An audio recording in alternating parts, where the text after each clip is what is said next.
லூக்கா எழுதின சுவிசேஷம் 1ஆம் அதிகாரம்.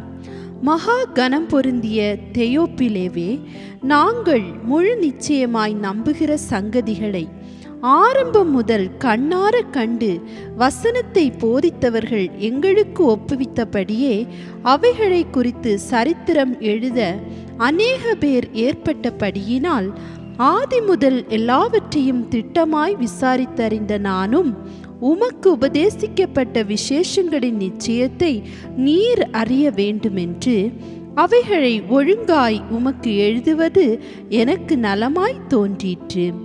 யூதேயா தேசத்தின் ராஜாவாகிய ஏரோதின் நாட்களில் அபியா என்னும் ஆசாரிய வகுப்பில் சகரியா என்னும் பெயர் கொண்ட ஆசாரியன் ஒருவன் இருந்தான்.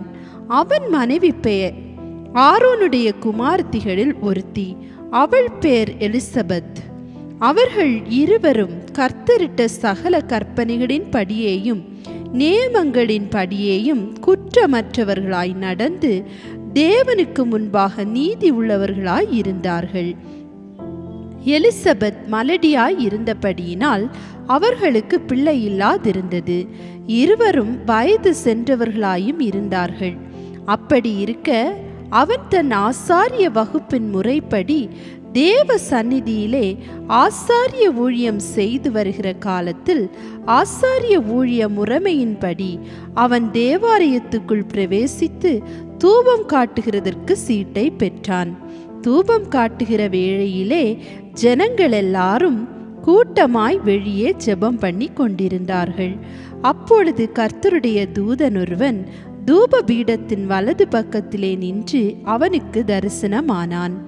சகரியா அவனை கண்டு கலங்கி பயமடைந்தான். தூதன் அவனை நோக்கி, சகரியாவே, பயப்படாதே, உன் வேண்டுதல் கேட்கப்பட்டது. உன் மனைவியாகிய எலிசபெத் உனக்கு ஒரு குமாரனை பெறுவாள். அவனுக்கு யோவான் என்று பெயரிடுவாயாக. உனக்கு சந்தோஷமும் மகிழ்ச்சியும் உண்டாகும். அவன் பிறப்பின் நிமித்தம் அநேகர் சந்தோஷப்படுவார்கள். அவன் கர்த்தருக்கு முன்பாக பெரியவனாயிருப்பான். திராட்சரசமும் மதுவும் குடியான். தன் தாயின் வயிற்றில் இருக்கும் போதே பரிசுத்த ஆவியினால் நிரப்பப்பட்டிருப்பான். அவன் இஸ்ரவேல் சந்ததியாரில் அநேகரை அவர்கள் தேவனாகிய கர்த்தரிடத்துக்கு திருப்புவான். பிதாக்களுடைய இருதயங்களை பிள்ளைகளிடத்திற்கும் கீழ்ப்படியாதவர்களை நீதிமான்களுடைய ஞானத்திற்கும் திருப்பி உத்தமமான ஜனத்தை கர்த்தருக்கு ஆயத்தப்படுத்தும்படியாக அவன் எலியாவின் ஆவியும் பலமும் உடையவனாய் அவருக்கு முன்னே நடப்பான் என்றான். அப்பொழுது சகரியா தேவதூதனை நோக்கி, இதை நான் எதினால் அறிவேன்? நான் கிழவனாய் இருக்கிறேன், என் மனைவியும் வயது சென்றவளாய் இருக்கிறாளே என்றான். தேவதூதன் அவனுக்கு பிரதியுத்தரமாக, நான் தேவ சந்நிதானத்தில் நிற்கிற காபிரியேல் என்பவன். உன்னுடனே பேசவும் உனக்கு இந்த நற்செய்தியை அறிவிக்கவும் அனுப்பப்பட்டு வந்தேன். இதோ, தகுந்த காலத்திலே நிறைவேறப் போகிற என் வார்த்தைகளை நீ விசுவாசியாதபடியினால் இவைகள் சம்பவிக்கும் நாள் மட்டும் நீ பேசக்கூடாமல் ஊமையாயிருப்பாய் என்றான். ஜனங்கள் சகரியாவுக்கு காத்திருந்து அவன் தேவாலயத்தில் தாமதித்ததினால் ஆச்சரியப்பட்டார்கள். அவன் வெளியே வந்தபோது அவர்களிடத்தில் பேசக்கூடாமல் இருந்தான். அதனாலே தேவாலயத்தில் ஒரு தரிசனத்தை கண்டான் என்று அறிந்தார்கள். அவனும் அவர்களுக்கு சைகை காட்டி ஊமையாயிருந்தான். அவனுடைய ஊழியத்தின் நாட்கள் நிறைவேறின உடனே தன் வீட்டுக்கு போனான். அந்நாட்களுக்கு பின்பு அவன் மனைவியாகிய எலிசபெத் கர்ப்பவதியாகி ஜனங்களுக்குள்ளே எனக்கு உண்டாயிருந்த நிந்தையை நீக்கும்படியாக கர்த்தர் இந்த நாட்களில் என் மேல் கடாட்சம் வைத்து எனக்கு இப்படி செய்தருளினார் என்று சொல்லி 5 மாதம் வெளிப்படாதிருந்தாள். 6ஆம் மாதத்திலே காபிரியேல் என்னும் தூதன் கலிலேயாவிலுள்ள நாசரேத் என்னும் ஊரில் தாவீதின் வம்சத்தானாகிய யோசேப்பு என்கிற நாமமுள்ள புருஷனுக்கு நியமிக்கப்பட்டிருந்த ஒரு கன்னிகையினிடத்திற்கு தேவனாலே அனுப்பப்பட்டான். அந்த கன்னிகையின் பேர் மரியாள். அவள் இருந்த வீட்டில் தேவதூதன் பிரவேசித்து, கிருபை பெற்றவளே வாழ்க, கர்த்தர் உன்னுடனே இருக்கிறார், ஸ்திரீகளுக்குள்ளே நீ ஆசீர்வதிக்கப்பட்டவள் என்றான். அவளோ அவனை கண்டு அவன் வார்த்தையினால் கலங்கி இந்த வாழ்த்துதல் எப்படிப்பட்டதோ என்று சிந்தித்து கொண்டிருந்தாள். தேவதூதன் அவளை நோக்கி, மரியாளே, பயப்படாதே, நீ தேவனிடத்தில் கிருபை பெற்றாய். இதோ நீ கர்ப்பவதியாகி ஒரு குமாரனை பெறுவாய். அவருக்கு இயேசு என்று பெயரிடுவாயாக. அவர் பெரியவராய் இருப்பார், உன்னதமானவருடைய குமாரன் எனப்படுவார். கர்த்தராகிய தேவன் அவருடைய பிதாவாகிய தாவீதின் சிங்காசனத்தை அவருக்கு கொடுப்பார். அவர் யாக்கோபின் குடும்பத்தாரை என்றென்றைக்கும் அரசாழ்வார். அவருடைய ராஜ்யத்துக்கு முடிவிராது என்றான். அதற்கு மரியாள் தேவதூதனை நோக்கி, இது எப்படியாகும்? புருஷனை அறியேனே என்றாள். தேவதூதன் அவளுக்கு பிரதியுத்தரமாக, பரிசுத்த ஆவி உன்மேல் வரும், உன்னதமானவருடைய பலம் உன்மேல் நிழலிடும். ஆதலால் உன்னிடத்தில் பிறக்கும் பரிசுத்தமுள்ளது தேவனுடைய குமாரன் எனப்படும். இதோ உனக்கு இனத்தாளாய் இருக்கிற எலிசபெத்தும் தன் முதிர் வயதிலே ஒரு புத்திரனை கற்பம் தரித்திருக்கிறாள். மலடி எனப்பட்ட அவளுக்கு இது 6ஆம் மாதம். தேவனாலே கூடாத காரியம் ஒன்றுமில்லை என்றான். அதற்கு மரியாள், இதோ நான் ஆண்டவருக்கு அடிமை, உம்முடைய வார்த்தையின்படி எனக்கு ஆக கடவது என்றாள். அப்பொழுது தேவதூதன் அவளிடத்திலிருந்து போய்விட்டான். அந்நாட்களில் மரியாள் எழுந்து மலை நாட்டிலே யூதாவில் உள்ள ஒரு பட்டணத்திற்கு தீவிரமாய் போய் சகரியாவின் வீட்டிற்குள் பிரவேசித்து எலிசபெத்தை வாழ்த்தினாள். எலிசபெத் மரியாளுடைய வாழ்த்துதலை கேட்டபொழுது அவளுடைய வயிற்றில் இருந்த பிள்ளை துள்ளிற்று. எலிசபெத் பரிசுத்த ஆவியினால் நிரப்பப்பட்டு உரத்த சத்தமாய், ஸ்திரீகளுக்குள்ளே நீ ஆசீர்வதிக்கப்பட்டவள், உன் கற்பத்தின் கனியும் ஆசீர்வதிக்கப்பட்டது. என் ஆண்டவருடைய தாயார் என்னிடத்தில் வந்தது எனக்கு எதினால் கிடைத்தது? இதோ நீ வாழ்த்தின சத்தம் என் காதில் விழுந்தவுடனே என் வயிற்றிலுள்ள பிள்ளை களிப்பாய் துள்ளிற்று. விசுவாசித்தவளே பாக்கியவதி, கர்த்தராலே அவளுக்கு சொல்லப்பட்டவைகள் நிறைவேறும் என்றாள். அப்பொழுது மரியாள், என் ஆத்துமா கர்த்தரை மகிமைப்படுத்துகிறது, என் ஆவி என் இரட்சகராகிய தேவனில் களி கூறுகிறது. அவர் தம்முடைய அடிமையின் தாழ்மையை நோக்கி பார்த்தார். இதோ இது முதல் எல்லா சந்ததிகளும் என்னை பாக்கியவதி என்பார்கள். வல்லமையுடையவர் மகிமையானவைகளை எனக்கு செய்தார். அவருடைய நாமம் பரிசுத்தமுள்ளது.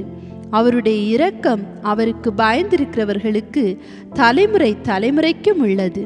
தம்முடைய புயத்தினாலே பராக்கிரமம் செய்தார். இருதய சிந்தையில் அகந்தை உள்ளவர்களை சிதறடித்தார். பலவான்களை ஆசனங்களிலிருந்து தள்ளி தாழ்மையானவர்களை உயர்த்தினார். பசி உள்ளவர்களை நன்மைகளினால் நிரப்பி ஐஸ்வர்யமுள்ளவர்களை வெறுமையாய் அனுப்பிவிட்டார். நம்முடைய பிதாக்களுக்கு அவர் சொன்னபடியே ஆபிரகாமுக்கும் அவன் சந்ததிக்கும் என்றென்றைக்கும் இரக்கம் செய்ய நினைத்து தம்முடைய தாசனாகிய இஸ்ரவேலை ஆதரித்தார் என்றாள். மரியாள் ஏறக்குறைய 3 மாதம் அவளுடனே இருந்து தன் வீட்டுக்கு திரும்பி போனாள். எலிசபெத்துக்கு பிரசவ காலம் நிறைவேறின போது அவள் ஒரு புத்திரனை பெற்றாள். கர்த்தர் அவளிடத்தில் தம்முடைய இரக்கத்தை விளங்க பண்ணினார் என்று அவளுடைய அயலகத்தாரும் பந்து ஜனங்களும் கேள்விப்பட்டு அவளுடனே கூட சந்தோஷப்பட்டார்கள். 8ஆம் நாளிலே பிள்ளைக்கு விருத்த சேதனம் பண்ணும்படிக்கு அவர்கள் வந்து அதன் தகப்பனுடைய நாமத்தின்படி அதற்கு சகரியா என்று பெயரிட போனார்கள்.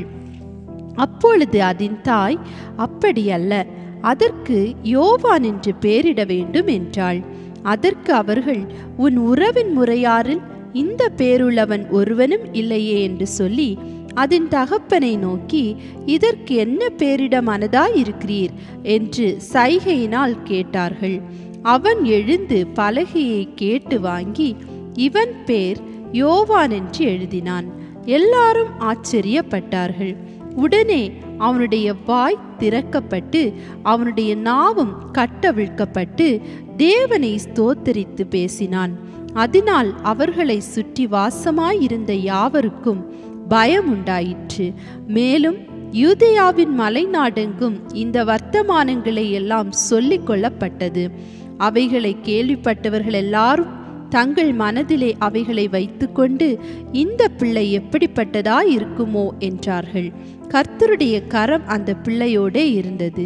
அவனுடைய தகப்பனாகிய சகரியா பரிசுத்த ஆவியினாலே நிரப்பப்பட்டு தீர்க்க தரிசனமாக, இஸ்ரவேலின் தேவனாகிய கர்த்தருக்கு ஸ்தோத்திரம் உண்டாவதாக, அவர் நம்முடைய பிதாக்களுக்கு வாக்குத்தத்தம் பண்ணின இரக்கத்தை செய்வதற்கும் தம்முடைய பரிசுத்த உடன்படிக்கையை நினைத்தருளி உங்கள் சத்துருக்களின் கைகளினின்று நீங்கள் விடுதலையாக்கப்பட்டு உயிரோடு இருக்கும் நாளெல்லாம் பயமில்லாமல் எனக்கு முன்பாக பரிசுத்தத்தோடும் நீதியோடும் எனக்கு ஊழியம் செய்ய கட்டளையிடுவேன் என்று அவர் நம்முடைய பிதாவாகிய ஆபிரகாமுக்கு இட்ட ஆணையை நிறைவேற்றுவதற்கும் ஆதி முதற் கொண்டிருந்த தம்முடைய பரிசுத்த தீர்க்கதரிசிகளின் வாக்கினால் தாம் சொன்னபடியே தமது ஜனத்தை சந்தித்து மீட்டு கொண்டு நம்முடைய சத்துருக்களினின்றும் நம்மை பகைக்கிற யாவருடைய கைகளினின்றும் நம்மை இரட்சிக்கும்படிக்கு தம்முடைய தாசனாகிய தாவீதின் வம்சத்திலே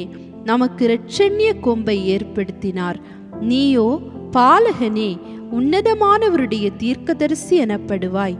நீ கர்த்தருக்கு வழிகளை ஆயத்தம் பண்ணவும் நமது தேவனுடைய உருக்கமான இரக்கத்தினாலே அவருடைய ஜனத்துக்கு பாவ மன்னிப்பாகிய இரட்சிப்பை தெரியப்படுத்தவும் அவருக்கு முன்னாக நடந்து போவாய். அந்தகாரத்திலும் மரண இருளிலும் உட்கார்ந்திருக்கிறவர்களுக்கு வெளிச்சம் தரவும் நம்முடைய கால்களை சமாதானத்தின் வழியிலே நடத்தவும் அவ்விரக்கத்தினாலே உன்னதத்திலிருந்து தோன்றிய அருணோதயம் நம்மை சந்தித்திருக்கிறது என்றான். அந்த பிள்ளை வளர்ந்து ஆவியிலே பலன் கொண்டு இஸ்ரவேலுக்கு தன்னை காண்பிக்கும் நாள் வரைக்கும் வனாந்திரங்களிலே இருந்தான். லூக்கா 2ஆம் அதிகாரம். அந்நாட்களில் உலகமெங்கும் குடிமதிப்பு எழுதப்பட வேண்டுமென்று அகஸ்துராயனால் கட்டளை பிறந்தது. சீரியா நாட்டிலே சிரேனியு என்பவன் தேசாதிபதியாயிருந்த போது இந்த முதலாம் குடிமதிப்பு உண்டாயிற்று. அந்தபடி குடிமதிப்பு எழுதப்படும்படிக்கு எல்லாரும் தங்கள் தங்கள் ஊர்களுக்கு போனார்கள். அப்பொழுது யோசேப்பும் தான் தாவீதின் வம்சத்தானும் குடும்பத்தானுமாயிருந்தபடியினாலே தனக்கு மனைவியாக நியமிக்கப்பட்டு கர்ப்பவதியான மரியாளுடனே குடிமதிப்பு எழுதப்படும்படி கலிலேயா நாட்டிலுள்ள நாசரேத்தூரிலிருந்து யூதேயா நாட்டிலுள்ள பெத்லகேம் என்னும் தாவீதின் ஊருக்கு போனான்.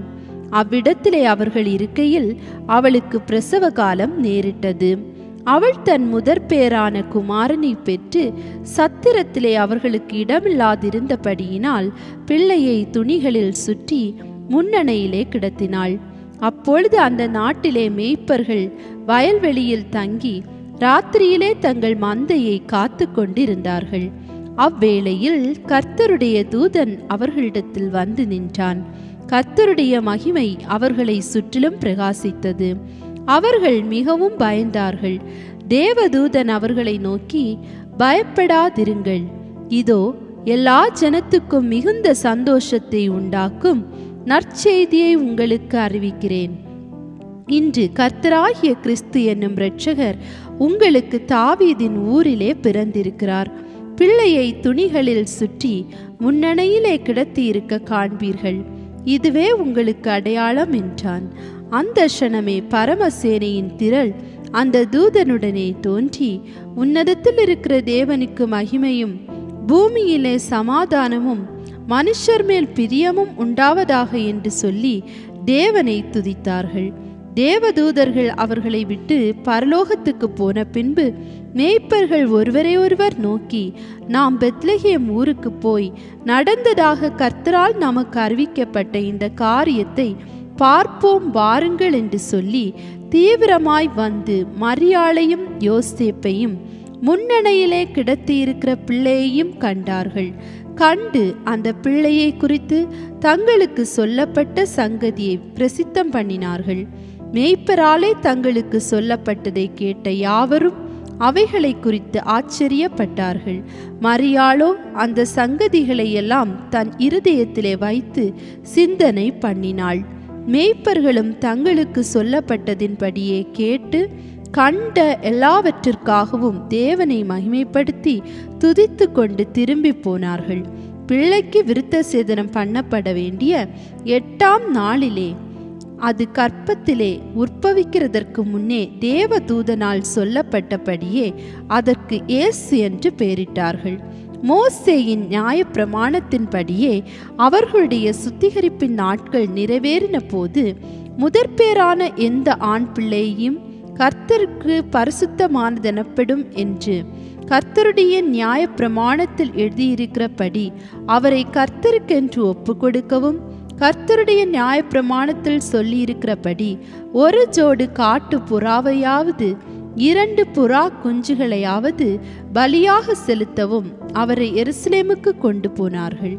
அப்பொழுது சிமியோன் என்னும் பெயர் கொண்ட ஒரு மனுஷன் எருசலேமில் இருந்தான். அவன் நீதியும் தேவ பக்தியும் உள்ளவனாயும் இஸ்ரவேலின் ஆறுதல் வர காத்திருக்கிறவனாயும் இருந்தான். அவன் மேல் பரிசுத்த ஆவி இருந்தார். கர்த்தருடைய கிறிஸ்துவை நீ காணும் முன்னே மரணமடைய மாட்டாய் என்று பரிசுத்த ஆவியினாலே அவனுக்கு அறிவிக்கப்பட்டும் இருந்தது. அவன் ஆவியின் ஏவுதலினால் தேவாலயத்திலே வந்திருந்தான். இயேசு என்னும் பிள்ளைக்காக நியாயப்பிரமாண முறைமையின்படி செய்வதற்கு தாய் தகப்பன்மார் அவரை உள்ளே கொண்டு வருகையில் அவன் அவரை தன் கைகளில் ஏந்தி கொண்டு தேவனை ஸ்தோத்தரித்து, ஆண்டவரே, உமது வார்த்தையின்படி உமது அடியேனை இப்பொழுது சமாதானத்தோடே போக விடுகிறீர். புறஜாதிகளுக்கு பிரகாசிக்கிற ஒளியாகவும் உம்முடைய ஜனமாகிய இஸ்ரவேலுக்கு மகிமையாகவும் தேவரீர் சகல ஜனங்களுக்கு முன்பாக ஆயத்தம் பண்ணின உம்முடைய இரட்சணியத்தை என் கண்கள் கண்டது என்றான். அவரை குறித்து சொல்லப்பட்டவைகளுக்காக யோசேப்பும் அவருடைய தாயாரும் ஆச்சரியப்பட்டார்கள். பின்னும் சிமியோன் அவர்களை ஆசீர்வதித்து அவருடைய தாயாகிய மரியாளை நோக்கி, இதோ அநேகருடைய இருதய சிந்தனைகள் வெளிப்படத்தக்கதாக இஸ்ரவேலில் அநேகர் விழுகிறதற்கும் எழுந்திருக்கிறதற்கும் விரோதமாக பேசப்படும் அடையாளமாவதற்கும் இவர் நியமிக்கப்பட்டிருக்கிறார். உன் ஆத்துமாவையும் ஒரு பட்டயம் உருவி போகும் என்றான்.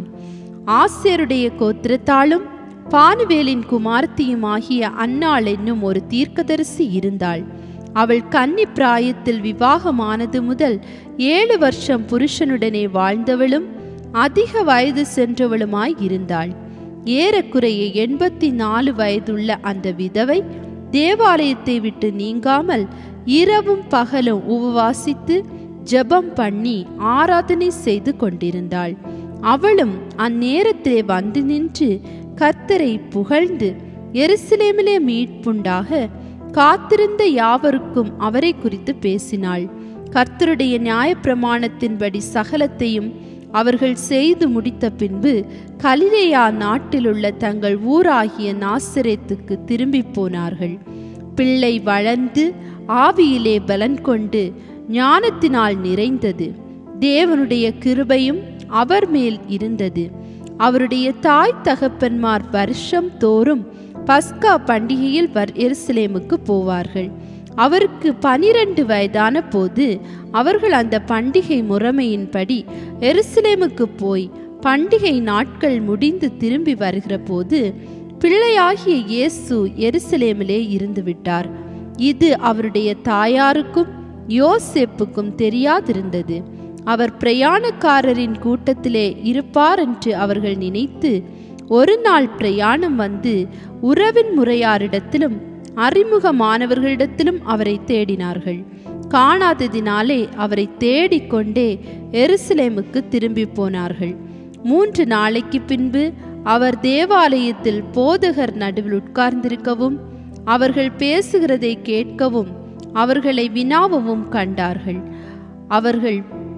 அவர் பேச கேட்ட யாவரும் அவருடைய புத்தியையும் அவர் சொன்ன மாறுத்தரங்களையும் குறித்து பிரமித்தார்கள். தாய் தகப்பன்மாரும் அவரை கண்டு ஆச்சரியப்பட்டார்கள். அப்பொழுது அவருடைய தாயார் அவரை நோக்கி, மகனே, ஏன் எங்களுக்கு இப்படி செய்தாய்?